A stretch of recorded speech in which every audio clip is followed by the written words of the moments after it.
Dear students, welcome back. Now UGC net one cycle is over और अब time है बहुत सारे एग्जाम जिसमें सेट असिस्टेंट प्रोफेसर आते हैं। मेरे कई स्टूडेंट उन एग्जाम को देते हैं और उनको हेल्प करने के लिए आपको पता है this is the best platform. आज हम उसी कड़ी में चर्चा कर रहे हैं सेट वेस्ट बंगाल की 2025 के पेपर। और इस पेपर से आपको बहुत ज्ञान मिलने वाला है। काफी इसमें क्वेश्चन ऐसे हैं जो आपको आगे आने वाले असिस्टेंट प्रोफेसर सेट या यूजीसी की जो पॉलिटिकल साइंस की जून साइकिल है उसमें मदद मिलेगी।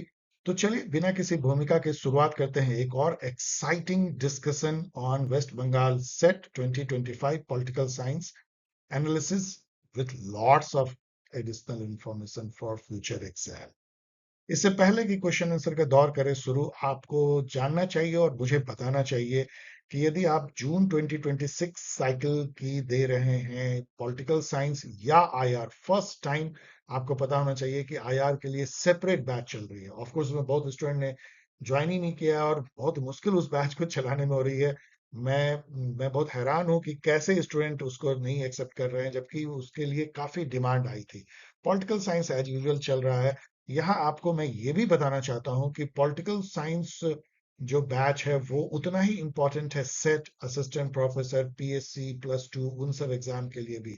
यदि आप इसको ज्वाइन करना चाहते हैं दोनों बैचेज में से किसी को अलग अलग या दोनों को भी ज्वाइन कर सकते हैं जिसमें कि दोनों पेपर 1 पेपर 2 के मॉक्स कवर किए जाएंगे। ये भी जस्ट शुरू हुआ है तो आप ज्वाइन कर सकते हैं। वैसे भी कभी भी ज्वाइन करें आपको रिकॉर्डेड जो है सेशन मिलते हैं और लाइव बिल्कुल आपके लिए एक्सक्लूसिव लाइव और ऑफलाइन भी आपको मॉक मिलते हैं। So you are losing nothing.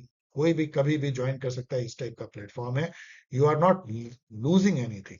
यदि आप इसको ज्वाइन करना चाहते हैं तो आप मेल कर सकते हैं अपनी detail name Telegram ID and mobile number and subject also क्योंकि मल्टीपल सब्जेक्ट है एट paulsciencehelp@paulsciencehelp.in। गौर से देखिए इस मेल आईडी को, बिल्कुल सही है, स्पेलिंग सही ढंग से। तो पहले की क्वेश्चन आंसर का दौर करें शुरू। चलो आपको बताना मेरा कर्तव्य है और आपका जानना अधिकार है कि यदि आप सीयूईटी पीजी के बाहर वाले कोई एग्जाम ले रहे हैं जैसे कि जेएमआई है, साउ है, सिपेट है, एमयू है, सीपीजी, तो आपके पास एक गोल्डन अपॉर्चुनिटी के स्ट्रक्चर्ड वे में क्वेश्चन आंसर डिस्कशन के सिलसिले के साथ आप फोकस्ड वे में तैयारी कर सकें एक कस्टमाइज वे में। तो इसके लिए एक ग्रुप मैं स्टार्ट कर रहा हूं, उसमें यदि आप ज्वाइन करना चाहते हैं तो अपना name Telegram ID and mobile number और एग्जाम भी लिखें paulsciencehelp@gmail.com में। आप इसका भी फायदा उठा सकते हैं टिल 15 मार्च। ये मैं कह रहा था कि ये रिसोर्सेज अवेलेबल हैं। ऑफ कोर्स किंडल वर्जन में है। अब तक मुझे पूरा भरोसा है कि मेरे स्टूडेंट जो हैं किंडल वर्जन को एस कर लिए होंगे वो ऑनलाइन के। तो आप लोग बहुत मास्टर हो, आप लोग यंग हो, लेकिन मोबाइल पे मत पढ़ना। टैब या सस्ते लैपटॉप पे पढ़ने की कोशिश करना यदि आप महंगा नहीं ले सकते हो तो।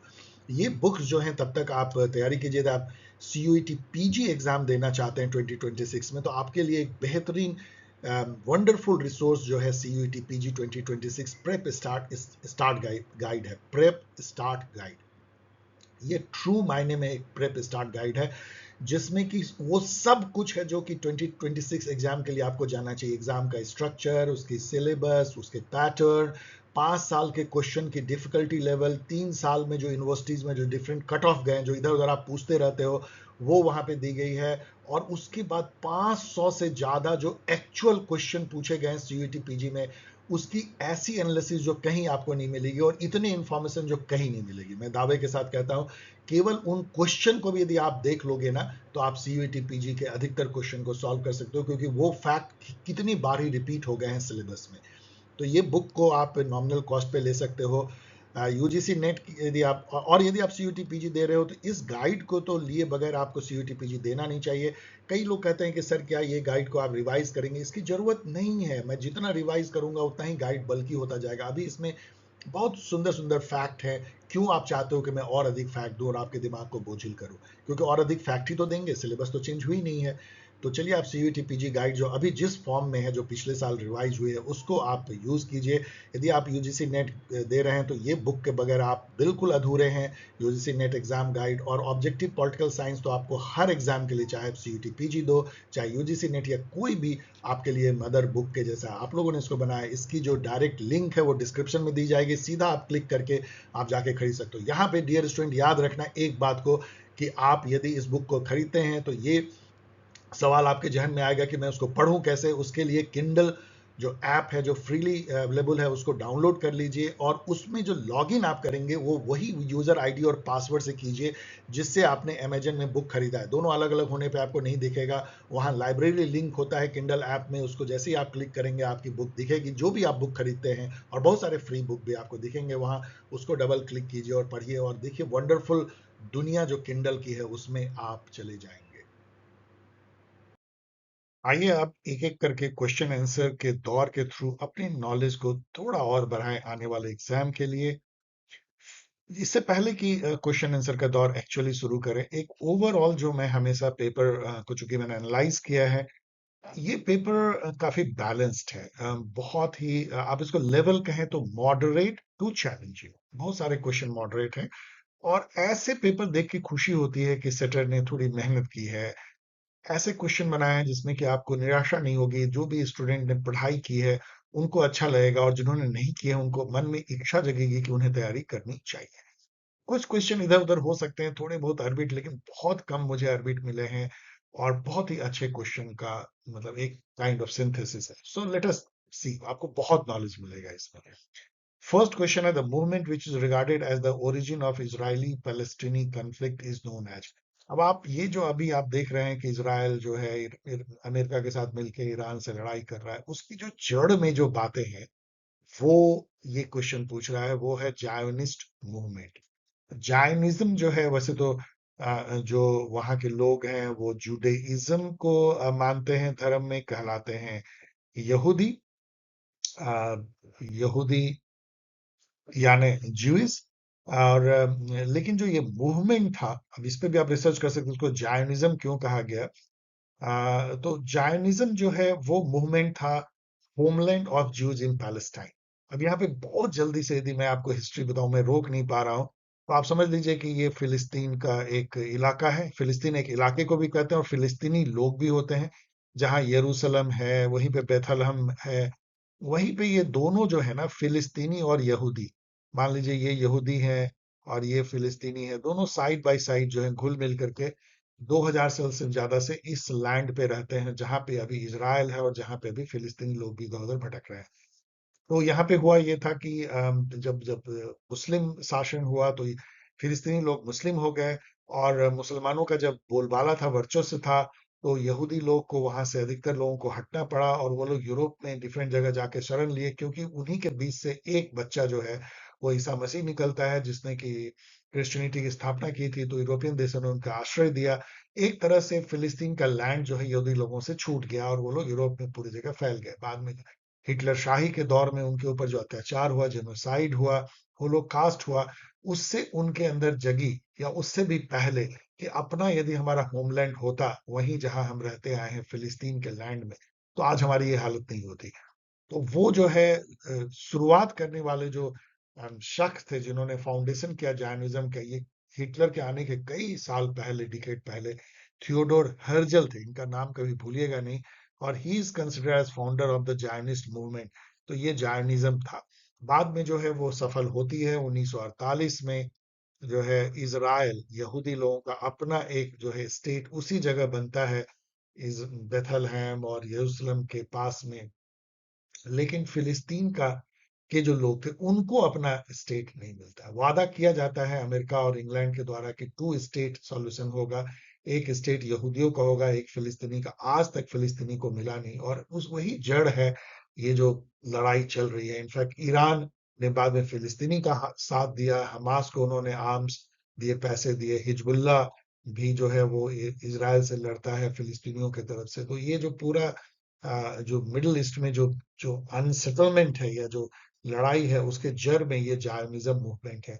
और इसका सॉल्यूशन जो आप सिंपल देखेंगे, पता नहीं इसमें क्या कॉम्प्लेक्सिटी है, तो वर्ल्ड के लीडर और अच्छी तरह जानते होंगे, वो ये है कि फिलिस्तीनी को भी उसका स्टेट मिले और दोनों शांति से रहे, फिलिस्तीनी और Israeli. Second number question, name the legal regime that modified the geographic and time-based limitation of refugee protection set by 1951 Convention of UN and UNHCR। 19 ये बहुत सारी इंफॉर्मेशन होता है। एक तो 1951 में जो है United nation convention on refugee होता है जिसको इंडिया साइन नहीं करता, ये भी बहुत इंपॉर्टेंट एक इंफॉर्मेशन जो आपको पता होना चाहिए। उसमें जो है टाइम और ज्योग्राफी दोनों का एक लिमिटेशन था। ज्योग्राफी केवल यूरोप के रिफ्यूजी माइग्रेशन से था, और टाइम भी उसमें जो है 1951 के पहले का था। इन दोनों को लिमिटेशन को 1967 के मॉडिफिकेशन प्रोटोकॉल से हटाया गया, उस कन्वेंशन में, रिफ्यूजी कन्वेंशन में। इसलिए ये बहुत सुपर इंपॉर्टेंट हो जाता है ये डेट 1967। ये एक ऐसी इंफॉर्मेशन है जो आपको आगे के एग्जाम में भी काम आ सकता है, इसको पढ़ लीजिए। नेक्स्ट क्वेश्चन देखिए, indicate which of the following statement is true. तो यहाँ पे पहला स्टेटमेंट देखिए, majoritarianism is defined as a simple rule by majority. ये चलिए इस पे आते हैं। The United Nation was established 1920, गलत है। Veil of ignorance refer to poor literacy of the political, गलत है। Democracy thrives on circulation of elites, अब ये सुनने में लगता होगा कि ये ज्यादा सही है, ये सही नहीं है, लेकिन मैं भी थोड़ा सा इसमें कंफ्यूज हुआ था, लेकिन मैंने बाद में देखा, यहाँ देखिए क्या लिखा है, majoritarianism is defined as a simple rule by majority. No, majoritarianism is defined as tyranny of majority, जिसको एलेक्स डी टॉकवेल ने कहा था, या जो जेएस मिल ने कहा था। मतलब मेजोरिटेरियनिज्म मतलब ये होता है कि डेमोक्रेसी में केवल ये मान लेना कि चूंकि ये नंबर गेम है और हम मेजोरिटी में, इसलिए माइनॉरिटी को कुचल देंगे, उनकी बात सुनी नहीं जाएगी, वो हमारे लिए एग्जिस्ट ही नहीं करते हैं, हर चीज मेजोरिटी के अनुसार होगा। ये डेमोक्रेसी नहीं है, पहली बात तो ये है। और इसको जो है बुरा माना जाता है, इसको मेजोरिटेरियनिज्म कहा जाता है, टिरेनी ऑफ मेजोरिटी कही जाती है। डेमोक्रेसी में माइनॉरिटी को एक स्पेशल स्टेटस देना मस्ट है, क्योंकि यदि नंबर गेम होगा तो माइनॉरिटी कहाँ जाएंगे, उनकी कैसे सुनी जाएगी। तो उनको एक तरह का स्पेशल जो है उनकी आवाज सुनने की मैकेनिज्म होनी चाहिए। डेमोक्रेसी क्यों सर्कुलेशन ऑफ इलीट से थ्राइव करती है, कि इस पर बहुत सारी थ्योरी हैं इस पे। विल्फ्रेड पैरोडो का सर्कुलेशन ऑफ इलीट्स है। ये माना ये जाता है कि जो भी शासन करते हैं वो इलीट होते हैं। आप इंडिया में देखिए, अभी जो शासन कर रहे हैं मिस्टर मोदी हैं, या जो मुलायम सिंह यादव और उनके जो बच्चे हैं, लालू यादव उनके बच्चे हैं, और ये सब जो है वो कहीं ना कहीं सब अल्टर्ड क्लास से निकले हैं, छोटी जातियों से निकले हैं, लेकिन वो अभी के रूलिंग इलीट्स में है। एक मौका मिला जहां पे कि एक उच्च जाति के जो इलीट्स होते थे, ब्राह्मण, क्षत्रिय, वैश्य, कायस्थ, वो जो इलीट वर्ग था, जो इंडिया में 15-20 साल शासन किया अंग्रेजों के जाने के बाद, उसके बाद अब जो हुई है सर्कुलेशन ऑफ इलीट हुआ है। अब जो है गांव देहात के रस्टी बैकग्राउंड से अर्दी जो जो जो जो पॉलिटिशियंस हैं, वो जो कि बहुत ज्यादा अमीर नहीं है, वो लोग शासन कर रहे हैं। तो इससे डेमोक्रेसी मजबूत होती है, क्योंकि इलीट वो है जो शासन करते हैं, चाहे वो किसी भी बैकग्राउंड से आए। तो सर्कुलेशन ऑफ इलीट जो है, उससे डेमोक्रेसी मजबूत होती है। ये थोड़ा टफ क्वेश्चन है, इसको आप डिफिकल्ट में रह सकते हैं, क्योंकि ए और डी में आप कंफ्यूज कर सकते हैं। फोर्थ नंबर क्वेश्चन देखिए, the new public administration movement of the 1960 emphasise. ये बहुत आसान क्वेश्चन है, इन सब में पढ़ेंगे तो आपको एक ही लगेगा कि ये कोर थीम जो एनपीए का है, relevance, value, equity, change, client orientation, तो responsiveness, equity and relevance to social goal, एक ही इसमें दिखता है। इसके बारे में बहुत कुछ कही जा सकती है, लेकिन अभी इसको छोड़ते हैं। एनपीए के ये 5 जो कोर थीम है, इसको याद रखें। फिफ्थ नंबर देखिए, अकॉर्डिंग टू चेस्टर बर्नार्ड ने एक बुक लिखा था, द फंक्शंस ऑफ एग्जीक्यूटिव। उसमें effective communication in organisation depends on, उन्होंने कहा था कि ऑर्गेनाइजेशन जो है क्या है, सोशली कोऑपरेटिव वेंचर है। दो या दो से अधिक लोग यदि मिल करके कोऑपरेट करते हैं एक ही डायरेक्शन में, एक ही गोल के लिए, तो ऑर्गेनाइजेशन होता है, और वो चलता है इफेक्टिव कम्युनिकेशन से। उन्होंने कम्युनिकेशन को खासा वैल्यू दिया था। अब यहाँ से शुरुआत होती है इस पूरे पेपर में, इन्होंने कहीं से मुझे लगता है या तो कॉपी पेस्ट किया है या कुछ किया है, जहां पे कि इनका 100% जो स्टेटमेंट बेस्ड क्वेश्चन है, वो वही सही है जो सबसे बड़ा स्टेटमेंट है। यदि आप इस फॉर्मूला को केवल याद रखें, तो आपको देखना भी नहीं है कि क्या सही आंसर है, और आप अधिकतर में सही आंसर मार लोगे। ये एक बहुत अच्छा नहीं है इस पेपर के लिए, क्योंकि इन्होंने इस बात का ध्यान नहीं रखा। तो willingness to cooperate, zone of indifference and clarity of purpose. Zone of indifference in fact Chester Barnard की बहुत ही इंपॉर्टेंट कॉन्सेप्ट है। इसमें सबॉर्डिनेट का माइंड का साइकोलॉजिकल वो जोन है, जिसमें कि उसको अपने बॉस के ऑर्डर को मानने के लिए सोचना भी नहीं पड़ता है। जैसे फॉर एग्जांपल, यदि बॉस ने सरकार में घंटी बजा के कहा कि ये फाइल को लेके दूसरी जगह ले जाओ, तो सबॉर्डिनेट एक ब्लिंक भी नहीं करेगा, फाइल उठाएगा, ले जाएगा।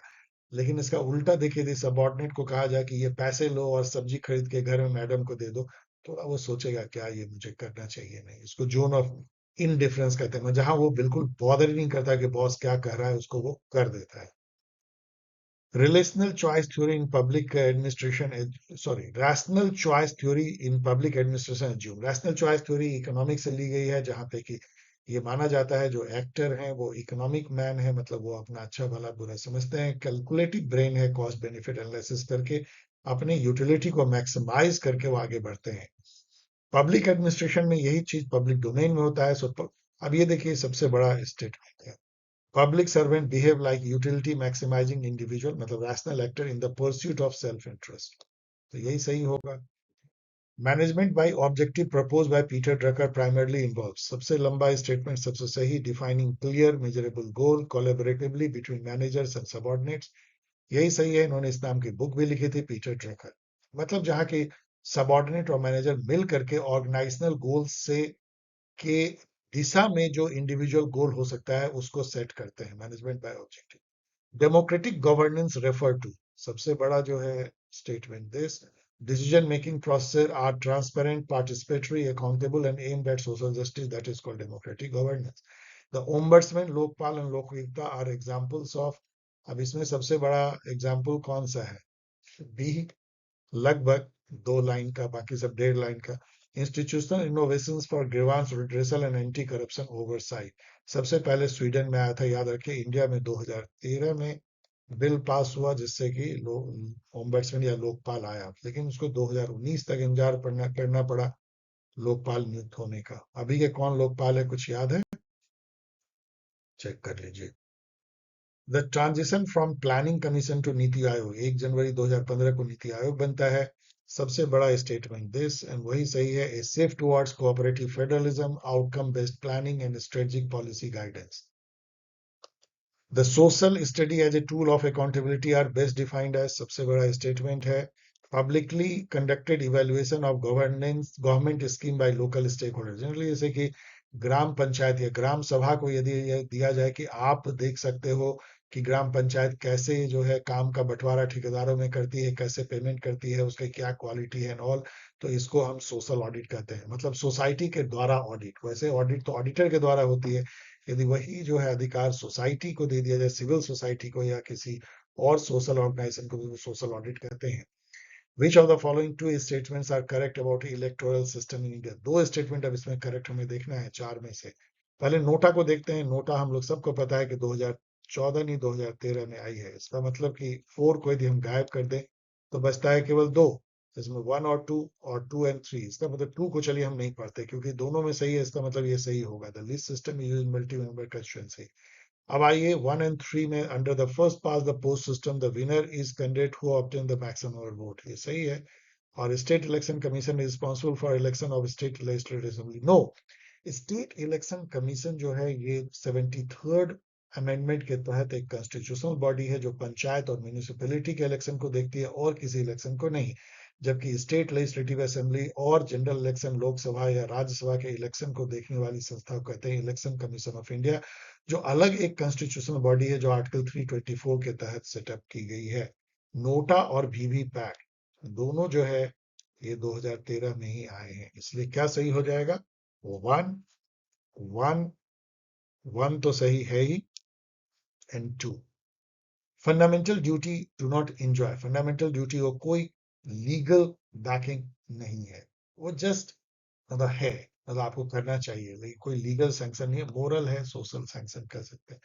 Who amongst the following is not member of the national human right commission, ये एक अच्छा डिफिकल्ट क्वेश्चन है क्योंकि ये आपसे एक्सपेक्ट करता है कि ह्यूमन राइट कमीशन में कितने मेंबर होते हैं, वो तो चलो ये इन्होंने नहीं पूछा है, वैसे उसमें 9 मेंबर होते हैं। आगे मैंने इसको बताया, चलो देखते हैं, यहाँ पे देखिए, इसमें वैसे 9 मेंबर होते हैं, एक चेयरमैन और 8 परमानेंट मेंबर, ये चेक कर लेना, मुझे ऐसा लगता है 9 मेंबर होते हैं, लेकिन इसमें कुछ जो है डीम्ड मेंबर होते हैं, मतलब वो मतलब कि रेगुलर मेंबर नहीं है, लेकिन वो एक्स ऑफिसियो है, तो कोई और ऑफिस होल्डर, लेकिन वो by virtue of holding that office वो मेंबर ह्यूमन राइट कमीशन के होते हैं। इसमें देखिए national commission for minority, national commission for scheduled tribe, scheduled caste, backward class, women, national commission for protection of child right and person with disability, जितनी भी human rights के other जो chairperson या चेयर हैं वो इसके मेंबर होते हैं। अब इसमें यदि आप देखोगे तो माइनॉरिटी है, शेड्यूल ट्राइब है, वुमेन है, लेकिन ये कि national commission of for minority educational institution, तो देख के लगता है कि ये इसमें हो भी नहीं सकता है। बट फिर भी ये क्वेश्चन डिफिकल्ट क्वेश्चन है, अच्छा क्वेश्चन।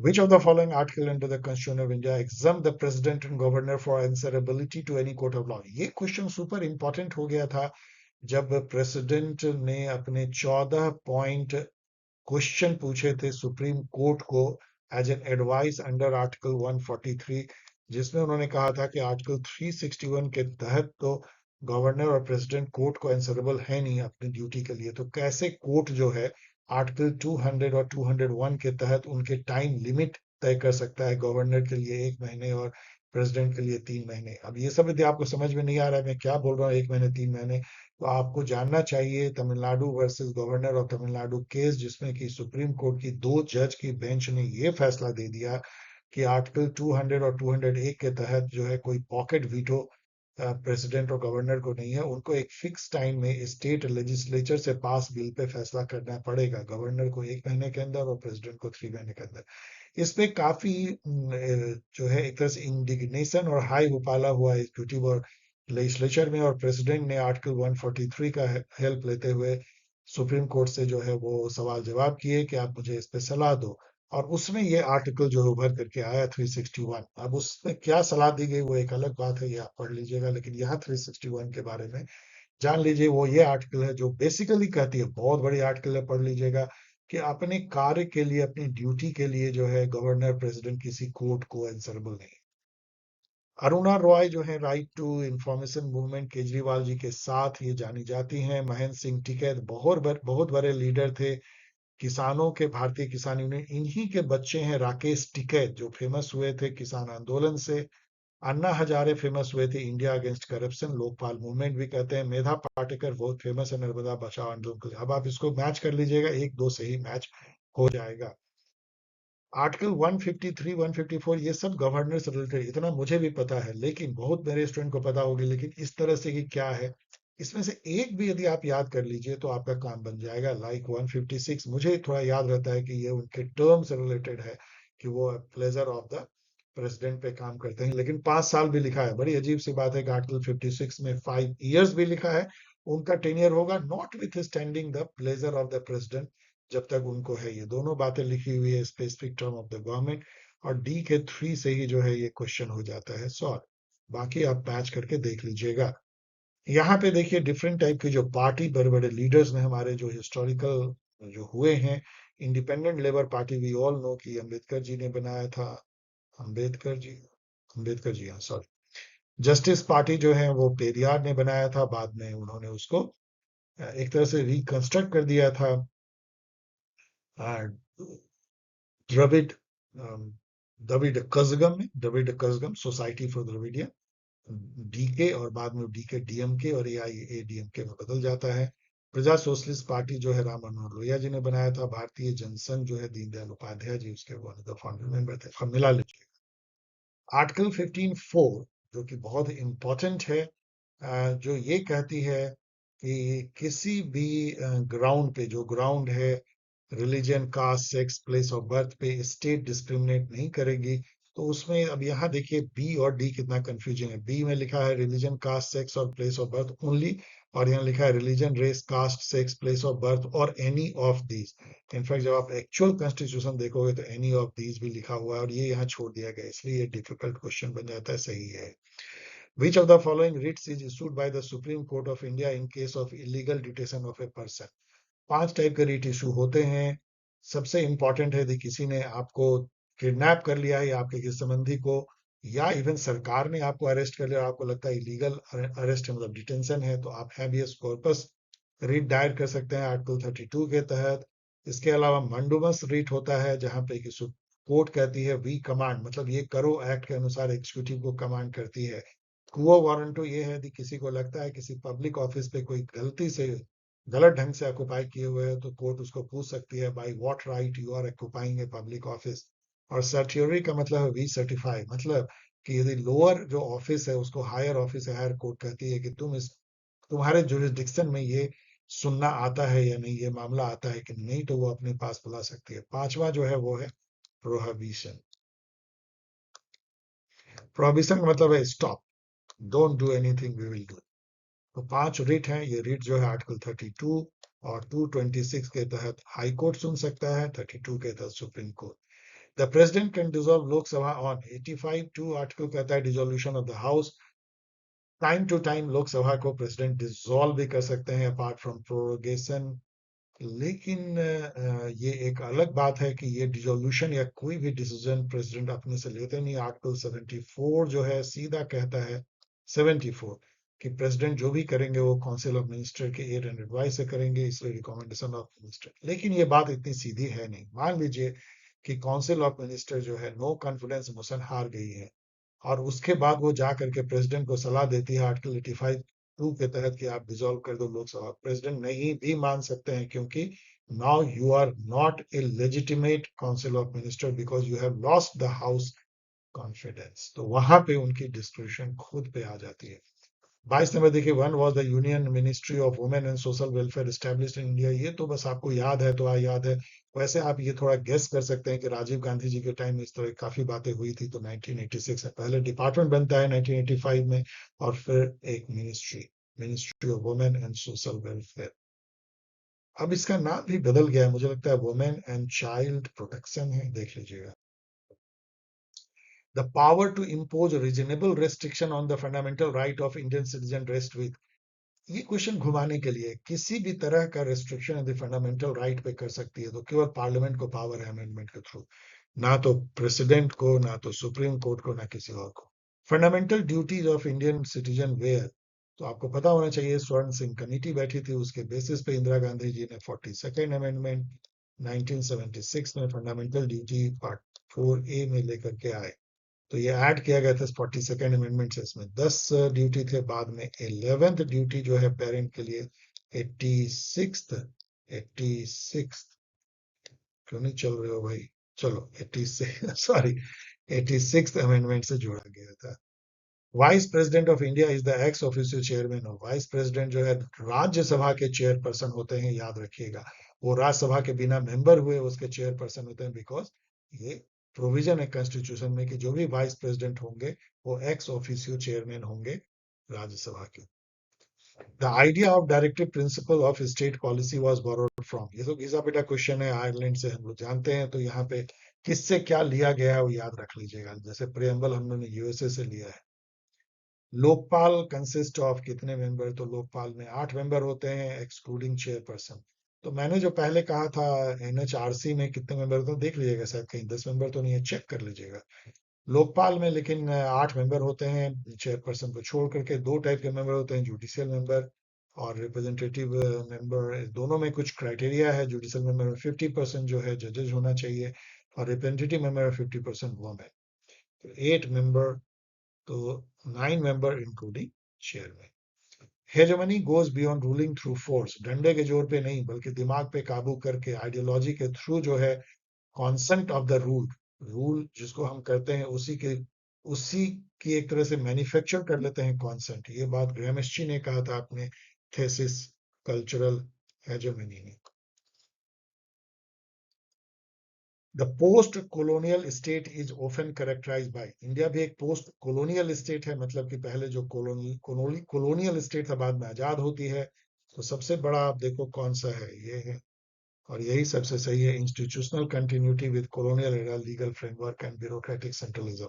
वो चलता रहता है, स्टेट उसी तरीके से कई दशकों तक बिहेव करती है जैसे वो कॉलोनियल स्टेट होता था। इसके चलते स्टेट और सोसाइटी में एक फाड़ आ जाती है। सोसाइटी अपने ट्रेडिशनल वे में चलती रहती है और स्टेट जो है, जैसे इंडिया में स्टेट अंग्रेजों के ऐसा चलते रहता है बहुत सालों तक। In the context of colonialism, settler colonialism क्या होते हैं? सेटलर कोलोनियलिज्म जहां पे कि एक्चुअल जा करके लोग जो है बसते हैं। सबसे बड़ा स्टेटमेंट, सबसे सही स्टेटमेंट तो ये है, जहाँ की जाके बसते हैं उसको वहां हटा देते हैं। जैसे कि अमेरिका जाकर के बसा, वहां के एबोरिजिन्स को जो रेड इंडियन थे भगा दिया।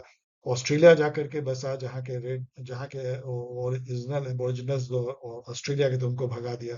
That is called settler colonialism. Democratic consolidation का क्या मीनिंग होता है? सबसे बड़ा यहाँ देखो, यही सबसे सही है। The normalisation and institutionalisation of democratic rule and norms after transition. जब डीपर घुसती है समाज में, जब डेमोक्रेसी जो है एक नॉर्म की तरह आता है, जहां लोगों को फील होता है कि कोई ऊंच नीच नहीं है, कोई आगे पीछे नहीं, सब हम लोग ब्रेदरन है, सबको बराबर अधिकार हिस्सा है, सबकी सुनी जानी चाहिए, तो डेमोक्रेसी स्ट्रेंथन होता है। केवल कह देने से कि हम एक डेमोक्रेटिक स्टेट है प्रेम्बल में, उससे डेमोक्रेसी नहीं बन जाती। Who wrote the comparative study of political elites? अब ये बहुत ही अच्छा क्वेश्चन है, क्योंकि रॉबर्ट माइकल ने लिखा नहीं है, इन्होंने तो आयरन लॉ ऑफ ओलिगार्ची दिया था, पावर इलीट का कॉन्सेप्ट सी राइट मिल ने दिया था। फ्लाइड हंटर तो आई डोंट नो कि क्या लिखा था, लेकिन रॉबर्ट पुटनम एक बहुत फेमस अमेरिकन सोशियोलॉजिस्ट है, जिन्होंने बुक लिखा था बॉलिंग अलोन, उन्होंने सोशल कैपिटल का भी कॉन्सेप्ट दिया है। तो रॉबर्ट पुटनम ने ये बुक लिखा है, the comparative study of political elites. 33 देखो, the theory of development of under development. The moment ये फ्रेज आता है आपको, under Gundar Frank dependency theory का याद आना चाहिए, जो लैटिन अमेरिका के लिए लिखते थे। अब यहाँ पे यूजुअल आंसर तो आपको मिल गया, लेकिन यहाँ पे जो है समीर अमीन दिखते हैं, जो अनइक्वल एक्सचेंज अनइक्वल डेवलपमेंट नाम के थीसिस के लिए जाने जाते हैं। इसी तरह की बुक भी लिखी उन्होंने।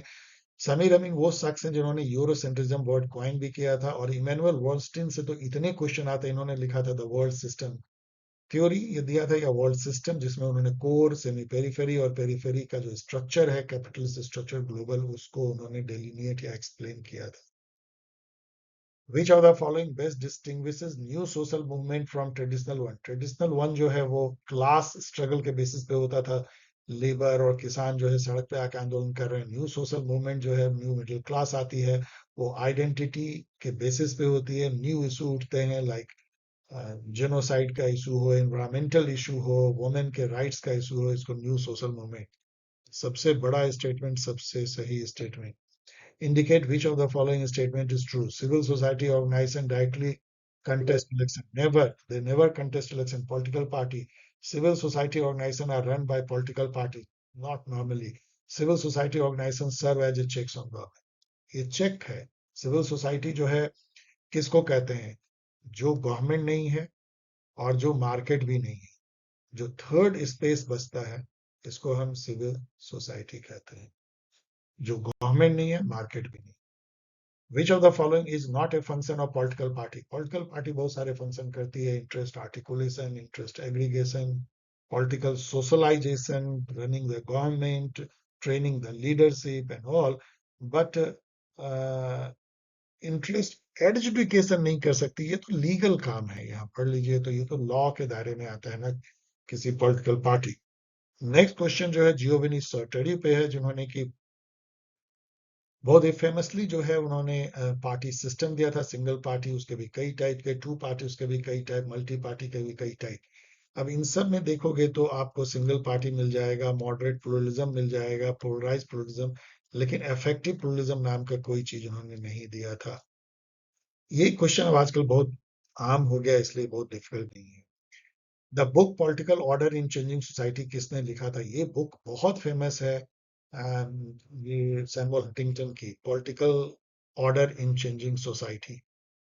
Lucien pi is known for political culture and political development को सिंथेसाइज करने के लिए, एंड गैब्रियल अल्मंड तो फादर ऑफ पॉलिटिकल कल्चर हैं, और कंपैरेटिव स्टडी के भी कई चीजें। इसके अलावा जो स्ट्रक्चरल फंक्शनल अप्रोच है, उसके लिए भी जान जाते हैं। कल आलमंड ने बुक लिखा है द कंपैरेटिव पॉलिटिक्स 1966 में। अर्नेस्ट बार्कर जो है वो टीएच ग्रीन के शिष्य थे, मोरल आइडियलिज्म के लिए जाने जाते हैं पॉलिटिकल थ्योरी में। What does the term corporate governance primarily focus on? Corporate governance जो सबसे बड़ा स्टेटमेंट है वही है कि जो कॉरपोरेट वर्ल्ड है उसकी गवर्नेंस कितनी जो है वेल डायरेक्टेड है, वेल ओवरसाइटेड है, या वेल कंट्रोल्ड है, कॉरपोरेट गवर्नेंस। इसके अलावा यहाँ कॉरपोरेट सोशल रिस्पॉन्सिबिलिटी भी आती है, उसको भी जान लीजिए, सीएसआर कहते हैं। जैसे एक कॉरपोरेट जो है वो किसी टाउन को डेवलप कर लेता है, किसी विलेज को डेवलप कर देता है एज ए सोशल रिस्पॉन्सिबिलिटी, कहीं पे कोई पॉल्यूशन से लड़ने की व्यवस्था कर देता है, कहीं पे स्किल डेवलपमेंट के लिए कुछ फंड दे देता है, that is called corporate social responsibility. As a good corporate citizen, समाज की भलाई के लिए अपने प्रॉफिट का कुछ हिस्सा यदि कोई कॉर्पोरेट देता है, उसको सीएसआर कहते हैं।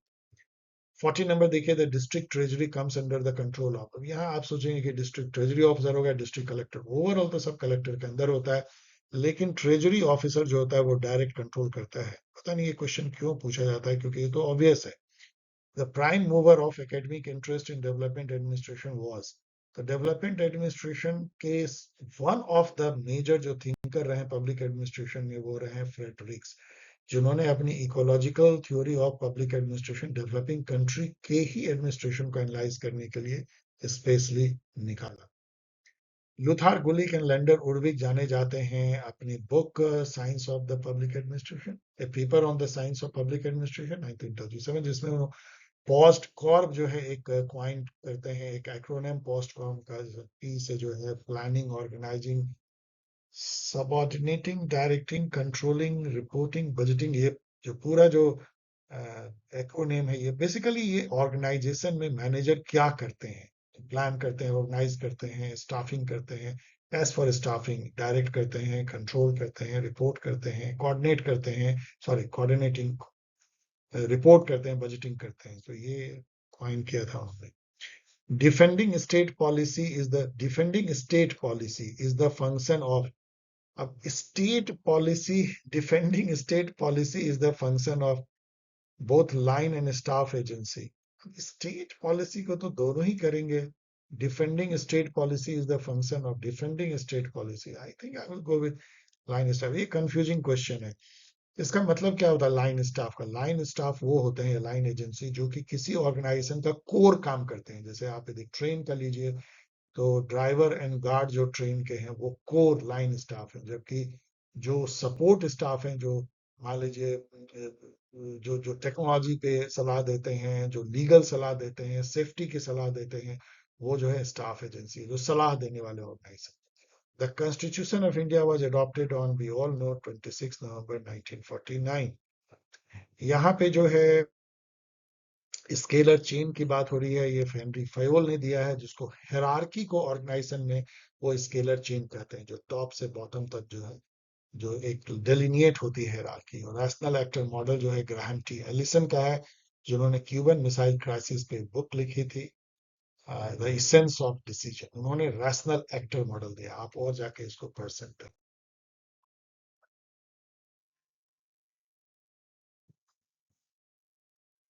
Gorkhaland Territorial Administration (GTA) was formed in 2012 as per the provision of। ये आप सुपर कंफ्यूज कर सकते हैं, कहीं ये सिक्स शेड्यूल के दायरे में तो नहीं आता है, उसके तहत तो नहीं, लेकिन ये चूंकि वेस्ट बंगाल में, West Bengal six schedule state है नहीं, इसके चलते इसका सही जो आंसर है, ये डिफिकल्ट सवाल है, ये है the power granted to the state of India. यहाँ थोड़ा पढ़ लीजिएगा, उसके तहत जो है गोरखालैंड टेरिटोरियल एडमिनिस्ट्रेशन बनाया गया था।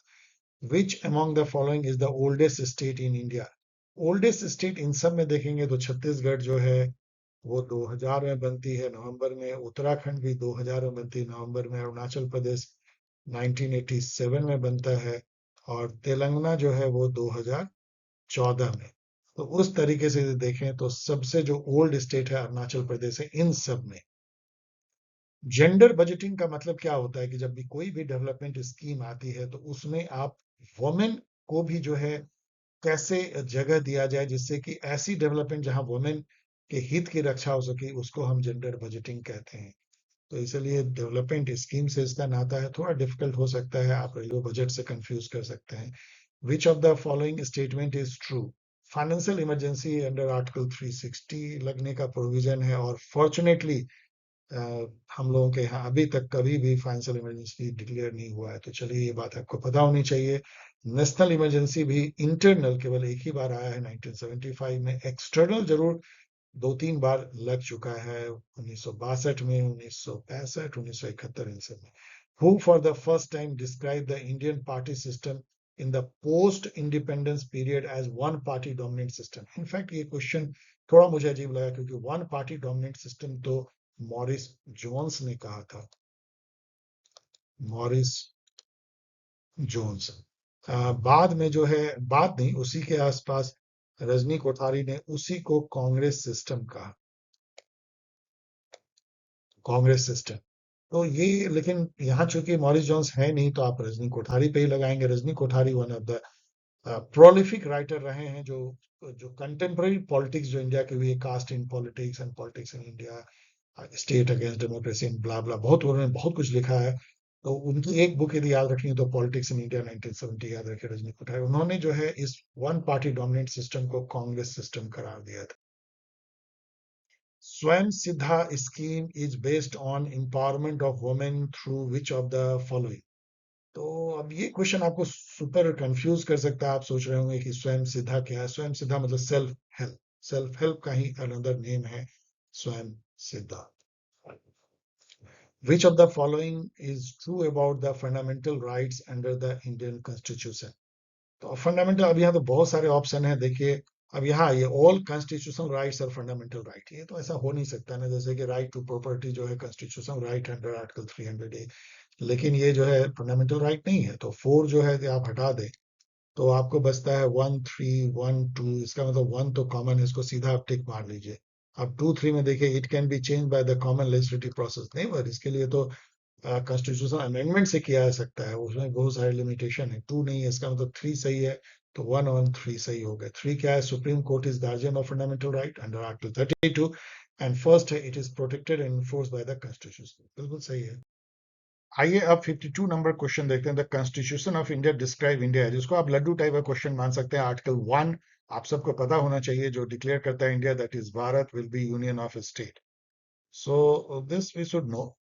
The concept of social capital means which of the following. Social capital के दो स्तर पे आप देख सकते हैं। एक इंडिविजुअल के लिए सोशल कैपिटल मतलब यदि आपकी सोशल नेटवर्क, आपका जो ओन रिलेशनशिप ऐसे लोगों से समाज में है जो कि आपको आपके लिए काम कर सकते हैं, तो ये भी एक कैपिटल के जैसा है। आप जैसे आपके पास पूंजी होती है जिससे कि आप कुछ कर सकते हैं, उस तरह ये सोशल नेटवर्क है जिसको सोशल कैपिटल कहते हैं। लेकिन समाज में इन जनरल यदि हार्मनी है, लोग एक दूसरे की मदद करते हैं, ट्रस्ट है, तो उससे पूरे पूरे समाज को बहुत फायदा होता है। वो पूरी समाज की पूंजी है। तो उसको आप कम्युनिटी लेवल पे भी देख सकते हो। इस कॉन्सेप्ट को पियरे बोर्जू देते हैं, जिसको कि एक वो इंडिविजुअलिस्टिक लेते हैं, फिर जेम्स कोलेमैन देते हैं, और जो रॉबर्ट पुटनम जो है, इन सब का मैंने बुक भी दिया है, आप देख सकते हैं। The form of capital, social capital in the creation of human capital, and Robert Putnam का making democracy work and bowling alone. Robert Putnam इसको जो एक सोशियोलॉजिकल जो है पर्सपेक्टिव देते हैं कि पूरे समाज का कितना इससे भला होता है यदि social trust, harmony and social network समाज में हो तो। So it is trust and harmony in society. 54 देखिए, ये कहते हैं कि इन राष्ट्रपति को क्रोनोलॉजिकल अरेंज करें। ये इसलिए आसान है कि यदि आप ये जानते हैं कि प्रतिभा पाटिल जो है बहुत बाद में राष्ट्रपति बनी है, इन सब के बहुत बाद में। और यदि आप ये जानते हैं कि एपीजे अब्दुल कलाम जो है वो वाजपेयी जी के टाइम में थे, तो इससे आप एक ही ऑप्शन है जिसमें कि सबसे लास्ट में प्रतिभा पाटिल है। इसके चलते ये क्वेश्चन सुपर डुपर आसान हो जाता है। यहां से आप ये याद कर लीजिए कि सबसे पहले आर वेंकटरमन होते हैं इस इन राष्ट्रपतियों में, फिर शंकर दयाल शर्मा, फिर के आर नारायणन, फिर एपीजे अब्दुल कलाम, और फिर प्रतिभा पाटिल जो 2007 से 2012 तक थी। Which among the following is not a type of political culture discussed in Gabriel Allman in his book Civic Culture 1963, which he wrote with Sidney Barwa? मैं एडिशनल बोल रहा हूँ जस्ट आपके इंफॉर्मेशन के लिए। उन्होंने 3 टाइप का प्योर या आइडियल टाइप का पॉलिटिकल कल्चर बताया: parochial, subject and not rational participant. A B C, this was not. Which one of the following books were authored by David Easton? तो system analysis, politics of the developing area, नहीं, modern political analysis। तो अब चूंकि politics of the developing areas भी होगा ही, उसका कारण, okay, वही मैं कंफ्यूज कर रहा था कि इसमें एक ही होना चाहिए, क्योंकि ये भी अल्मंड की बुक है, और नर्व्स ऑफ गवर्नमेंट जो है ये कार्ल ड्यूस की है कम्युनिकेशन थ्योरी पे। तो मॉडर्न पॉलिटिकल एनालिसिस भी किसी और का होगा। इनकी जो बुक है वो है a system analysis of political life 1953, David Easton. Easy question. According to Allman and Barwa, Civic Culture 1963 जो बुक है, in democratic society is a mixture of which of the following?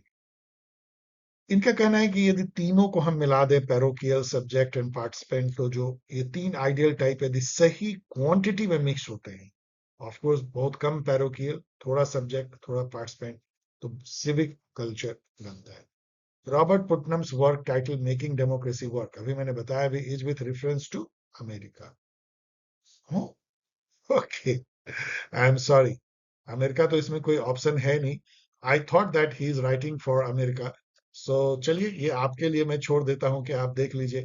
यदि ये अमेरिका के लिए नहीं, ये नहीं यदि इन्होंने लिखा है, तो फिर किसके लिए हो सकता है? The second can only be England, but मैं आपके लिए छोड़ रहा हूं कि देख लीजिए, because I thought that he is writing for America. Which one of the following thinkers stress the productive dimension of power? ये क्वेश्चन बहुत अच्छा है, क्योंकि पावर को अधिकतर लोगों ने रिप्रेसिव माना है, दबाते हैं आपको, लेकिन फूको ने भी काफी रिप्रेसिव उन्होंने कहा है, नॉर्मलाइज करता है पावर, कंट्रोल करता है, डिसिप्लिन करता है, गवर्नमेंटेबल बनाता है सिटीजन को, वो सब भी है. लेकिन एक डायमेंशन ऑफ पावर वो कहते हैं कि प्रोडक्टिव भी है, प्रोडक्टिव है पावर. तो फुको की जो ये बात है इसको जरा सा पढ़ लीजिएगा. एंड फुको कई तरीके से पावर को एनालाइज करते हैं. पावर नॉलेज की जो नेक्सस की बात करते हैं, पावर को कैपिलरी की तरह देखते हैं जो नस नस में समाज के घुसा हुआ है. पावर कैसे सिटीजन को गवर्नमेंटेबल बनाता है, कैसे उसको सब्जेक्ट बनाता है, कैसे एक तरीके से आपको एक आइडेंटिफिकेशन देता है, नॉर्मलाइज करता है. ये सब भी बहुत इंटरेस्टिंग है. फूको का पावर पे जो पोस्ट मॉडर्निस्ट व्यू है उसको जरूर जानना चाहिए. 60 देखिए, which one of the following is the characteristic feature of post behaviourism? Post behaviourism के जो 7 क्रीडो है, यदि आप उसको देखें तो relevance, action, change oriented, value को जो है ज्यादा प्रेशर देना, value fact integration and all है. तो relevance is the most crucial word, relevance to societal problem. उसके लिए जो है मेथड होनी चाहिए, ना कि केवल क्वांटिफिकेशन और ब्रूट जिसको साइंस बोलते हैं. नो क्वांटिफिकेशन, वैल्यू फ्री नहीं हो सकता है, प्योर साइंस भी नहीं हो सकता है. द गुजराल डॉक्ट्राइन जो 96 97 में होता है, जबकि वो फॉरेन मिनिस्टर थे, याद रखिएगा, वो थोड़े दिन के लिए प्राइम मिनिस्टर भी थे, उस समय में उन्होंने एक डॉक्ट्राइन दिया था. वो ये था कि यूनिलेटरल कंसेशन जो है वो हम देंगे अपने छोटे नेबर्स को विदाउट एक्सपेक्टिंग रेसिप्रोसिटी. ये नहीं कि हमने आपको 500 करोड़ का फायदा दिया तो आप उनको 500 करोड़ का जमीन दे दीजिए या कुछ दे दीजिए. मतलब कि क्विड प्रो क्यो नहीं, मतलब हम आपको वन वे जो है कंसेशन देंगे, क्योंकि हम बड़े भाई हैं. बड़े भाई छोटे भाई से कभी एक्सपेक्ट नहीं करता कि मैंने तुम्हें ये फेवर किया तो तुम मुझे उसका favour लौटाओ. That was a very good kind of policy to erase or to dilute India's image of big brother in the eyes of the small neighbor like Nepal, Bhutan, Maldives, Sri Lanka, जो हमारे लिए बहुत important है strategically. उनको हमसे डर नहीं लगना चाहिए. गुजराल डॉक्ट्राइन उसके दिशा में था 96 97. Which president of USA coined the term military industrial complex? ये बहुत ही इंटरेस्टिंग और इंपॉर्टेंट क्वेश्चन आगे भी पूछा सकता है. ये कहने वाले ड्वाइट आइजनहॉर थे. वो खुद ही जो है बहुत बड़े जनरल थे, उन्होंने वर्ल्ड वॉर 2 में शायद भाग भी लिया था.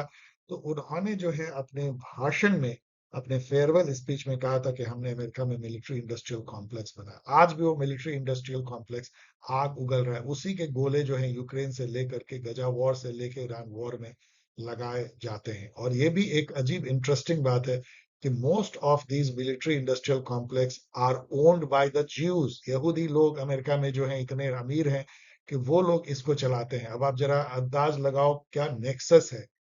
यदि इजराइल हमेशा वॉर करेगा और अमेरिका को भी घसीटेगा, तो ज्यूज के द्वारा कंट्रोल मिलिट्री इंडस्ट्रियल कॉम्प्लेक्स को प्रॉफिट होगी. Can you understand? Match the pair using code below. तो मोहम्मद इकबाल को तो आप आइडिया ऑफ पाकिस्तान से मैच कर दीजिए, नेहरू जी को डिस्कवरी ऑफ इंडिया की बुक से, महात्मा गांधी को सत्याग्रह इन साउथ अफ्रीका, सावरकर को मैजिनी चरित्र नाम का बुक इन्होंने लिखा था. मैच कर लीजिएगा.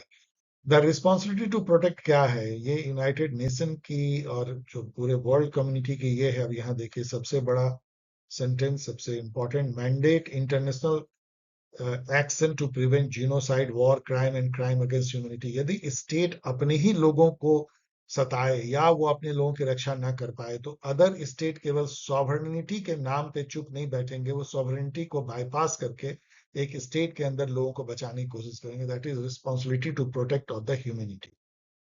विच of the following statement about the UN security council is correct? All members of UN have equal voting right. No, आपको पता है वीटो है. तो परमानेंट मेंबर जो P5 है उनको वीटो पावर है ओवर सब्सटेंटिव रिजोल्यूशन. वो जो इंपॉर्टेंट रिजोल्यूशन है, P5 कौन है? USA, Russia, France, UK and China. The concept of sovereignty in international relation, जो अभी एकदम बिल्कुल बकवास बन गई है जब से कि मॉडरेटो को उठा लिया गया है, जिस तरीके से जेलेंस्की को बेइज्जत किया गया, जैसे ईरान के सुप्रीम लीडर को मारा गया. तो जो स्टीफन डे क्रेस्नर का जो थॉट है कि सॉवरेनिटी इज ऑर्गेनाइज्ड हिपोक्रेसी, वो अधिक से अधिक हम लोग के आंख के सामने मैनिफेस्ट होते हुए दिखती है। लेकिन फिर भी यदि थियोरेटिकली बोले तो सॉवरेनिटी का मतलब क्या है? सबसे बड़ा सेंटेंस, सबसे सही, the legal autonomy and the supreme authority of A state with in its territory, उसके ऊपर कोई नहीं है, दैट इज सॉवरेनिटी।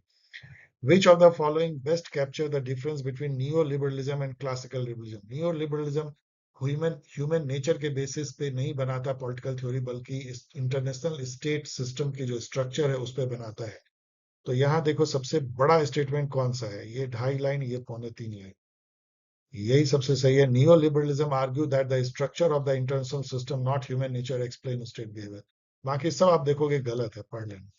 सार्क जो है उसकी सेक्रेटरीट काठमांडू में है। स्थापना भले ढाका में हुई थी, 8 दिसंबर 1985 को चार्टर साइन हुआ था ढाका में, लेकिन इसकी काठमांडू में सेक्रेटरीट।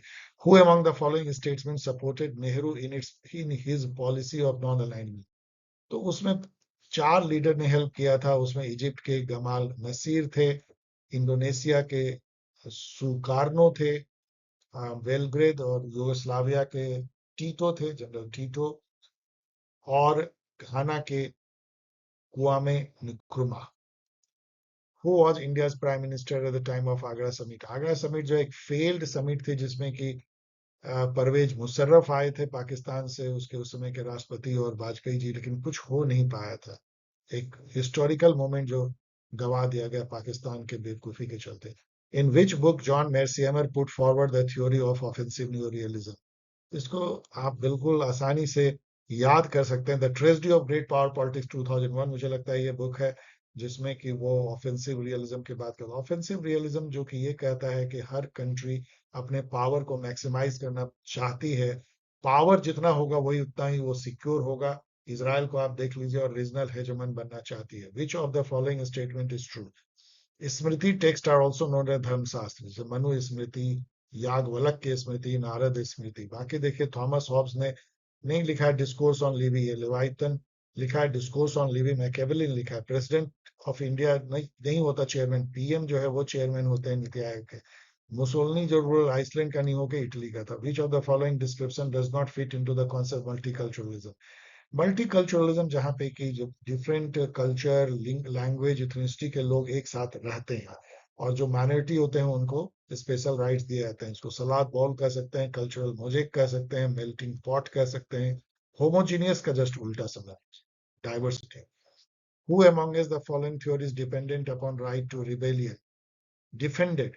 तो जॉन लॉक ने जो है ये कहा था कि यदि गवर्नमेंट आर्बिट्ररी एक्ट कर रही हो तो हमें रिवोल्ट का अधिकार है, पीपल को उस गवर्नमेंट को पलट देने का अधिकार है। Democratic peace theory is associated with the writing of democratic peace theory जो है वो एमेनुअल कांत के परपेचुअल पीस थेसिस जो उन्होंने 1795 में आया था, उसके बेसिस पे माइकल डोयल ने डेवलप किया, जिसमें ये था कि डेमोक्रेसी आपस में वॉर नहीं करती है। लेकिन क्या ऐसा सही है? ब्रूस रसेट भी उनके साथ लिखते हैं democratic peace theory. By modern prince, Gramsci ने एक बुक लिखा था मॉडर्न प्रिंस, उसमें उन्होंने कहा था कि वो तो चलो मैकियावेलियन प्रिंस तो उस समय का था, अभी का मॉडर्न प्रिंस जैसे मुसोलिनी और हिटलर जैसे है। So modern dictator. Match the following, तो जेरेमी बेंथम के साथ मॉडर्न यूटिलिटेरियनिज्म, आना आरेंट के साथ republicanism, she was a great republican thinker. Frantz Fanon जो है पोस्ट कॉलोनियलिज्म, याद कीजिए, wretched of the earth, dying colonialism, black skin white masks sort of. Jayaprakash Narayan total संपूर्ण क्रांति के जाने तक मैच कर लीजिएगा। The concept is central to new realism. New realism जो है स्ट्रक्चर पे फोकस करता है, अभी हम लोगों ने देखा स्ट्रक्चर मतलब जो एनार्किकल स्ट्रक्चर है, जहां कोई वर्ल्ड गवर्नमेंट नहीं है और डिफरेंट स्टेट की पावर में ग्रेट वेरिएबिलिटी है। यही सिचुएशन है जिसके चलते आज ईरान पे अटैक हो रहा है, यूक्रेन पे अटैक हो रहा है। Because of that what international relation यही सिखाता है, यही है the structure of the international system. 79 देखो, एजर्सन है the UN can not perform peace keeping operation, बिल्कुल गलत है। ब्लू हेलमेट हमको पता है कि पीस कीपिंग ऑपरेशन लगातार 11 जगह आज भी जारी है। तो ए जैसे ही गलत होता है ना, इसका स्ट्रक्चर ऐसा है, दोनों एक साथ गलत नहीं होते हैं। इसका मतलब है कि A is false, R is true होगा। आपको कुछ इसको देखना भी नहीं है, आप चाहे तो उसको ना देखें। लेकिन UN has know army, navy और एयरफोर्स ऑफ इट्स ओन, सही है, लेकिन ये सबसे मांग चांग करके भारत एक बहुत बड़ा कंट्रीब्यूटर है ब्लू हेलमेट में या पीस कीपिंग फोर्स में और पीस कीपिंग चलाता है। यहाँ ध्यान रखें कि पीस कीपिंग यूएन के चार्टर में कहीं मेंशन नहीं है। सिक्स चैप्टर 6 में जो है पीस को पीसफुल मीन से लाना है, बातचीत करके, डिप्लोमेसी से। और 7 चैप्टर में है कि यदि पीस से पीस ना आए तो बाय फोर्स भी यूनाइटेड नेशन पीस ला सकता है। लेकिन पीस कीपिंग जो है ये पीस और फोर्स का मिला जुला रूप है। इसलिए जो सेकेंड यूएन सेक्रेटरी जनरल थे दाग हमरस्कॉट, वो ये कहते थे कि पीस कीपिंग ऑपरेशन जो है, जो कि आफ्टर थॉट है क्योंकि चार्टर में कहीं सोचा नहीं गया था, बाद में जैसा सिचुएशन उभरा उससे पीस कीपिंग फोर्स बनाया गया सबसे मांग मांग करके। उसको उन्होंने चैप्टर 6.5 इनिशिएटिव कहा था। Where is the headquarter of UNESCO? UNESCO आपको पता है क्या करती है? यूनेस्को की वर्ल्ड हेरिटेज साइट है, कल्चर हेरिटेज इन सब पे काम करती है, यूनाइटेड नेशन की। इसकी पेरिस में इसके हेडक्वार्टर है। नॉन रिफॉल्मेंट, कई एग्जाम में मैंने देखा है नॉन रिफॉल्मेंट पूछा जा रहा है कई कई एग्जाम में। इसका बेसिकली क्या होता है कि 1951 के अभी हम लोगों ने देखा रिफ्यूजी कन्वेंशन, उसमें यह है कि यदि आपके दरवाजे पे कोई मान लीजिए कि हताश निराश कहीं से कोई परसिक्यूटेड रिफ्यूजी बन के आ गया तो आप उसको भगा नहीं सकते। यदि उसके कंट्री में उसके जान को खतरा है तो आपका मोरल दायित्व है कि अपने यहाँ उसको किसी तरह रहने दीजिए। इसको नॉन रिफॉल्मेंट बोलते हैं। वर्ल्ड रिफ्यूजी से रिलेटेड है, पढ़ लीजिए यहाँ पे। 82 देखिए, एजर्सन है, great political theories originated as Sabine put it in the interstices of the political social crisis. मतलब जब भी दुनिया में सोशियो पॉलिटिकल क्राइसिस होती है तभी जो है बहुत सारे थ्योरी निकल के आते हैं। इसका मतलब क्या है कि थ्योरी जो है वो समाज के एक्चुअल सोशियो पॉलिटिकल क्राइसिस के लिए कुछ सॉल्यूशन होते हैं, कुछ एक रास्ता बताता है। रीजन है there is no disinterested political theory. और यही बात तो है, पॉलिटिकल थ्योरी को हवा में नहीं निकलती है। वो एक पर्टिकुलर आइडियोलॉजी या पर्टिकुलर थॉट या पर्टिकुलर सॉल्यूशन से अलाइंड होती है, डिसइंटरेस्टेड नहीं होती है। याद रखो रॉबर्ट डब्ल्यू कॉक्स का कि theory is always for someone, for something. बहुत इंपॉर्टेंट है। थ्योरी कभी हवा में नहीं होती, कभी न्यूट्रल नहीं होती। तो ये दोनों सही है और इसको एक तरह से एक्सप्लेन भी कर रहा है कि इसीलिए सोशियो पॉलिटिकल क्राइसिस में निकलती है। David Ricardo was the David Ricardo की जो ये बुक है on the principle of political economy and taxes है, रिकार्डो, ये इतनी इंपॉर्टेंट बुक है। ये बुक जो है इसी बेसिस पे कार्ल मार्क्स ने जो है अपनी लेबर थ्योरी ऑफ वैल्यू जो है सरप्लस लेबर या सरप्लस वैल्यू की थ्योरी निकाली थी। तो ये एक क्लासिकल पॉलिटिकल इकोनॉमिस्ट माने जाते हैं। The first proponent of representative democracy was, ये क्वेश्चन बहुत ही मुझे उटपटांग लगता है क्योंकि first proponent of representative democracy मेरे अनुसार से जॉन लॉक है। और यहाँ पे जॉन लॉक है ही नहीं तो एरिस्टोटल क्या होंगे? तो यहाँ पे केवल मुझे एक दिखता है, जॉन स्टुअर्ट मिल, जो रिप्रेजेंटेटिव डेमोक्रेसी के पक्षधर थे। Regional anti terrorism structure rats जो है, ये एससीओ जो है संघाई कोऑपरेशन ऑर्गेनाइजेशन, जिसमें इंडिया और पाकिस्तान दोनों मेंबर हैं, अब तो इसकी मेंबरशिप 10 बढ़ चुकी है। इसमें जो है टेररिज्म को लेकर के एक बात हुई थी कि एंटी टेररिज्म स्ट्रक्चर बनाया जाए Asian SCO. Which of the following is not a member of G7? तो G7 में आपको पता है कि सभी जो है बड़े नेशन जो है वो G7 के मेंबर हैं। जो बड़े अमीर, जो एक समय अमीर होते थे, लेकिन इसमें स्पेन नहीं है, स्पेन को इस लायक नहीं समझा गया। इसमें इटली, जापान, जर्मनी के अलावा ऑफ कोर्स यूएसए है, कनाडा है, यूके है। तो तीन तीन छह तो हो गया। और सातवां कौन है? फ्रांस। पहले इसमें रसिया भी होता तो उसको हटा दिया गया। एंड ऑफ हिस्ट्री, आपको पता है end of history and last man, ये बुक जो है 1992 में फ्रांसिस फुकुयामा ने लिखा। ये डिक्लेयर करते हुए कि आइडियोलॉजी में लिबरल लिबरल डेमोक्रेसी जो है उसने हरा दिया हर आइडियोलॉजी को। ये उनका डिक्लेरेशन था, लेकिन क्या ये सही था? आप सोचिए। The concept of complex interdependence, आपको पता है रॉबर्ट कोहेन, जोसेफ नोए देते हैं। उनकी जो बुक है वो याद रखिए किस में देते हैं, ये पूछा जा सकता है। Power and interdependence, world politics in transition, 1977। और इसी के साथ शुरुआत होती है नियो लिबरलिज्म की, आईआर में। विच of the following best describe India position in WTO negotiation? सबसे बड़ा क्या है इसमें? तो इसमें सबसे तीनों बराबर है लगभग, लेकिन इनका कहना है कि advocacy for special and differential treatment for developing country. और यहाँ ध्यान दीजिए कि चाइना भी इंडिया के साथ खड़ा होता है WTO में। ये लोग लड़ते रहते हैं कि डेवलपिंग कंट्री को फैसिलिटी अलग मिले, उनके किसानों के लिए, उनके डेयरी प्रोडक्ट के लिए अधिक सुरक्षा मिले। रूसो का इमिली जो है वो एजुकेशन पे बुक है, जिसमें वो कहते हैं कि निगेटिव एजुकेशन होनी चाहिए, मतलब नेचर पर छोड़ दो बच्चों को, जिसमें वो बहुत फेमसली कहते हैं कि एजुकेशन ऐसी होनी चाहिए, ऐसा प्रोसेस होना चाहिए जिसमें एक मेल चाइल्ड को मोस्ट नेचुरल, जो strongest and most natural fit man बनाना चाहिए, एंड जो गर्ल चाइल्ड स्टूडेंट है उसको मोस्ट नेचुरल फिट वुमेन बनाना चाहिए education. Rawls arranges the principle of justice, जो उसका लेक्सिकल जो प्रायोरिटी है, 3 प्रिंसिपल उनके हैं। पहला जो है लिबर्टी प्रिंसिपल है, सबको जो है इक्वलिटी ऑफ लिबर्टी होनी चाहिए। फिर पॉलिटिकल ऑफिसेज एंड अवार्ड्स के लिए जो है फेयर इक्वलिटी अपॉर्चुनिटी होनी चाहिए।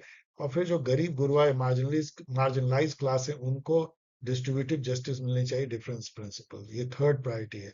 Which among the following books was written by Marx and Engels? ये बुक एक बहुत ही मजेदार क्वेश्चन मुझे लगा, क्योंकि ये बहुत कंफ्यूजिंग है। आप जान लीजिए कि इसमें से केवल एक बुक जो होली फैमिली है, ये दोनों मिलके लिखते हैं।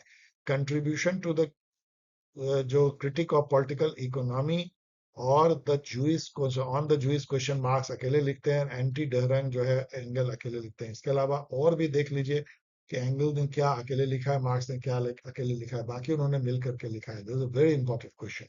Theory of action was given by Hannah Arendt in which of the following? आप याद कीजिए, ह्यूमन कंडीशन 1958, जिसमें कि वो बात करती है labour, x, labour, work and action. Labour मतलब हमारे बायोलॉजिकल, जो हम नित्य क्रिया करते हैं, जो जानवरों से हमारा मिलता है, सबसे छोटे लेवल की एक्टिविटी। वर्क, जैसे मैं अभी वर्क कर रहा हूं, जिसे हम ड्यूरेबल जो आर्टिफैक्ट क्रिएट करते हैं जो हमारे बाद भी जिंदा रहता है, that is work, that is very important. उसी के थ्रू जो है दुनिया आगे बढ़ती है। लेकिन उनसे भी इंपॉर्टेंट है एक्शन, जो अभी ट्रंप ले रहे हैं, जो नेतन्याहू ले रहे हैं, जो मोदी जी लेते हैं, वो एक्शन जिससे दुनिया बदल जाती है, दैट इज पॉलिटिकल एक्शन। आना Arendt in her book The Human Condition.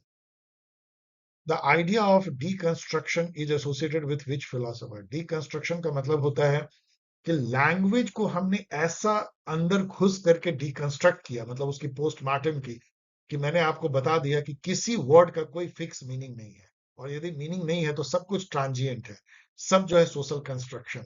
That is post modernist view of language and its meaning, Jacques Derrida. The book on the Peloponnesian War is a chronicle of the conflict between which ancient state? ये book लिखा था थ्यूसिडाइडस, थ्यू थ्यूसिडाइडस, बहुत पहले, 2500 साल पहले। उस समय Athens और स्पार्टा में वॉर हुई थी, और उसकी ये कहानी है। उसमें एक बेचारा गरीब सा एक आइलैंड था, मेलोज, और वो न्यूट्रल रहना चाहता था। तो उसको एथेंस की सेना ने चारों तरफ से घेर लिया और कहा कि भाई, ठीक से समझ, तू या तो मेरे साथ है या मेरा दुश्मन है, न्यूट्रलिटी कुछ नहीं होती।